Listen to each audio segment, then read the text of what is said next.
Hello दोस्तों, मैं हूं सीए सचिन कुमार। और फ्रेंड्स, आज मैं लेकर आया हूं आपके लिए रुचि सोया कंपनी। रुचि सोया जो कि एक मल्टी बैगर कंपनी जैसा कि सब कह रहे हैं, और इसने आपके वेल्थ को क्या 122 गुना कर दिया। मतलब आपने अगर कोई पैसा अभी निवेश करा था जनवरी में, 27 जनवरी को, क्या वो आपका पैसा 1 करोड़ 22 लाख रुपए हो गया? आइए देखते हैं दोस्तों इसमें कितनी सच्चाई है। इसका 52 वीक लो है दोस्तों 3 रुपए 35 पैसे, और करंट रूप में ये 413 रुपए पे ट्रेड हो रहा है। तो उसके अकॉर्डिंग तो इसने 12,200% की रिटर्न दे दी। 122 गुना हो गया। इसका क्या मतलब है दोस्तों? अगर आपने 1 लाख रुपए लगाए थे जनवरी एंड में, तो ये आपके 3 रुपए 35 पैसे पे आपको शेयर मिला होगा। इस अकॉर्डिंग आपका 1 करोड़ 22 लाख रुपए हो गया। पर फ्रेंड्स, जब ये रिलिस्ट हुआ था तब इसका शेयर प्राइस ओपन हुआ था लगभग 17 रुपए पे। पर अगर आपने तब भी 1 लाख रुपए लगाए थे तो भी वो 23 लाख रुपए हो जाते हैं। मतलब 23 गुना तो आपका तब भी हो गया। फ्रेंड्स, क्या आप उस प्राइस पे खरीद पाते? क्या आपको इसके अंदर रैली में इतनी रिटर्न मिली? हम सारी बातों की चर्चा करेंगे अपनी वीडियो में। बहुत इंटरेस्टिंग वीडियो है, आपको देख के बहुत मजा आएगा। फ्रेंड्स देखिए, जो रुचि सोया कंपनी है, वो आपने बहुत मशहूर ब्रांड सुने होंगे, महाकोश ऑयल्स, न्यूट्रिला ऑयल्स और सोया। इसके जो ये मेन बिजनेस है, ये लगभग मार्केट का 50% जो है इस मार्केट के को कवर करती है, और बहुत फास्ट ग्रोइंग कंपनी है। ये इन सारे प्रोडक्ट्स को बनाते भी हैं और उसको डिस्ट्रीब्यूट भी करते हैं। मैन्युफैक्चरिंग प्लस डिस्ट्रीब्यूशन दोनों इनका चैनल है। बहुत बड़ा ब्रांड पतंजलि, उसने रुचि सोया को खरीद लिया। रुचि सोया बैंकरप्ट हो गई थी। इसके ऊपर 12,000 करोड़ से ऊपर का डेट था। तो इसके दो बिडर थे दोस्तों, एक अदानी और एक पतंजलि। तो पतंजलि ग्रुप ने फाइनली इसको 4,350 करोड़ रुपए में खरीद लिया। आइए दोस्तों डील के बारे में कुछ समझते हैं, और रुचि सोया कंपनी के बारे में। Ruchi Soya is one of the largest manufacturer of edible oils in India. ये दोस्तों अभी अभी स्मॉल कैप से मिड कैप कंपनी में कन्वर्ट हो गई। मिड कैप कंपनी में 200 कंपनियां हैं, इसकी रैंक 185 है, और इसका मार्केट कैप है 12,234 करोड़ रुपए। खरीदा कितने में? 4,300 करोड़ 50 करोड़ में। और ये हो कितने की गई? 12,234 करोड़ की हो गई। हमारे रामदेव बाबा जी की जो पतंजलि कंपनी है, वो बहुत बड़े और बहुत अच्छे बिजनेसमैन है, बहुत अच्छी डील करते हैं। दोस्तों रुचि सोया इस टाइम पे डेट फ्री कंपनी है। जो सारा 12,000 से ऊपर का डेट था, वो इन्होंने सारा सेटल कर दिया, और अब ये डेट फ्री कंपनी है। इसको सेटल करके बैंकों को टोटल 44% लगभग अपने बैंक लोन का पेमेंट रिसीव हो गया। फ्रेंड्स, ये डीलिस्ट हो गया था शेयर, और लास्ट ट्रेडिंग इसमें 13 नवंबर को हुई थी, और रीलिस्टिंग हुई उसकी 27 जनवरी को। और ये अपने 52 वीक लो से 52 वीक हाई की इसने जर्नी करी। फ्रेंड्स, इसका शेयर होल्डिंग पैटर्न देखते हैं एक बारी। इसका शेयर होल्डिंग पैटर्न देखिए, 98.87% जो शेयर्स हैं वो किसके पास हैं? प्रमोटर के पास हैं। पर हम सबको पता है, सेबी का एक क्लोज आ गया। उस क्लोज में सेबी ने लिखा है कि कभी भी प्रमोटर्स के पास 75% से ज्यादा की शेयर होल्डिंग नहीं होनी चाहिए। पर ये company insolvency bank करप्सी code IBC के थ्रू निकल के आई थी।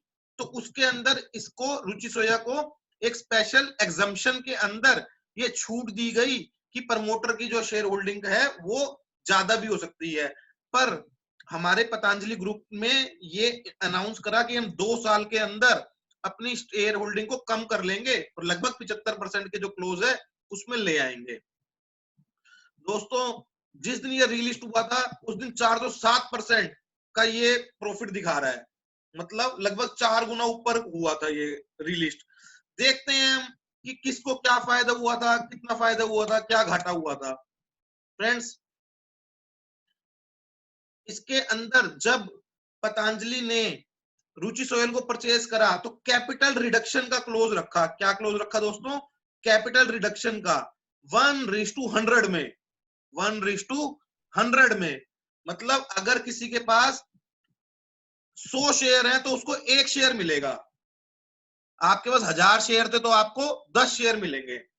पूरी एक टेबल में समरी हमने डिस्कस करी हुई है, किस प्रकार से प्राइस पे इसका इफेक्ट आया। बहुत मजा आने वाला है दोस्तों। अब आगे देखिए, ये जो हमारा इसका स्टेक है 25% जो रिड्यूस करना है। अच्छा, हमारी इकोनॉमी किस प्रिंसिपल पे वर्क करती है फ्रेंड्स? डिमांड एंड सप्लाई पे। तो इसके अंदर डेली बेसिस पे अपर सर्किट लगता है। मैं इसका आपको चार्ट दिखाता हूँ। ये देखिए, इसका रुचि सोया का चार्ट, डेली बेस पे अपर सर्किट। कोई माल खरीदने के लिए तो लोग भरे पड़े हैं, कोई माल बेच के राजी नहीं है। माल बेचे भी कैसे? 99% तो पतंजलि वालों के पास है, और रेस्ट ऑफ द दुनिया, पूरी इंडिया में या इंस्टीट्यूशनल इन्वेस्टर्स के पास सिर्फ 1% लगभग शेयर है। और वो भी अगर उसमें से कुछ थोड़े बहुत बेचते होंगे तो ये कोई भी उसको खरीद लेता होगा। मतलब भाई, सप्लाई कुछ भी नहीं है, डिमांड बहुत ज्यादा है, इसलिए डेली अपर सर्किट पे जाता है शेयर। फ्रेंड्स, इसमें देखिए, इसमें 52 वीक लो 3 रुपए 35 पैसे दिखा रहा है और 52 वीक हाई 413 रुपए दिखा रहा है। आइए जानते हैं किस शेयर होल्डर को कितना फायदा हुआ, कितना नुकसान हुआ और क्या हुआ।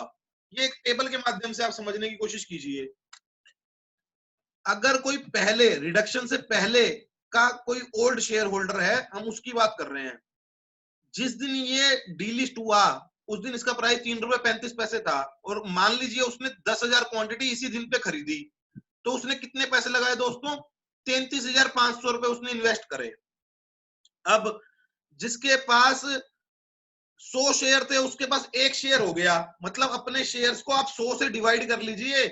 आफ्टर रिडक्शन आपके पास इतने शेयर रह गए, तो 10,000 के आपके कितने शेयर हो गए दोस्तों? 100 शेयर हो गए।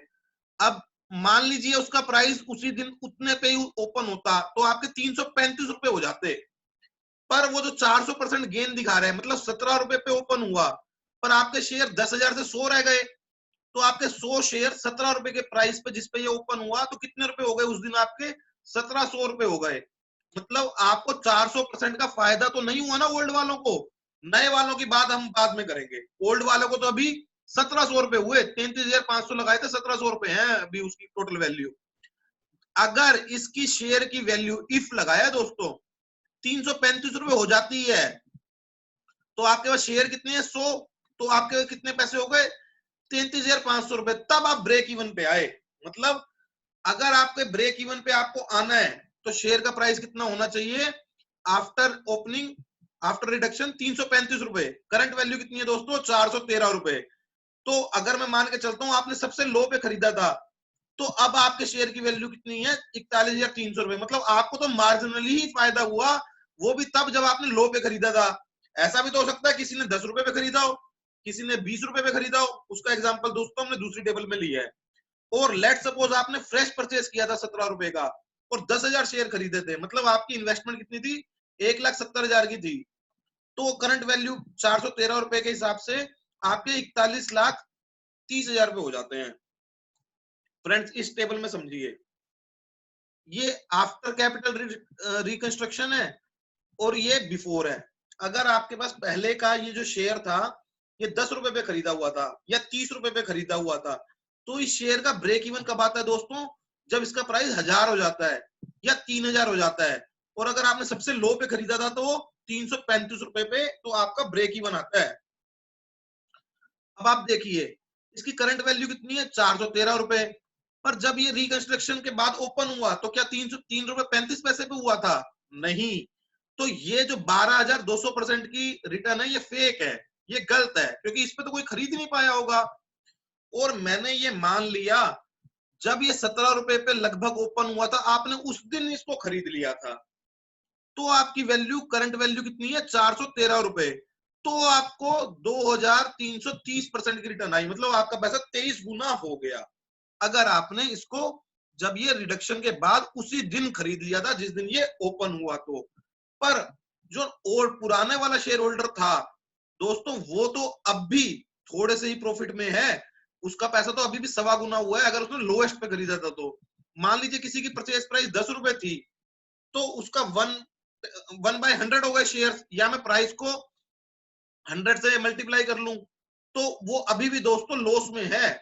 अभी भी 41% का लॉस है उसको।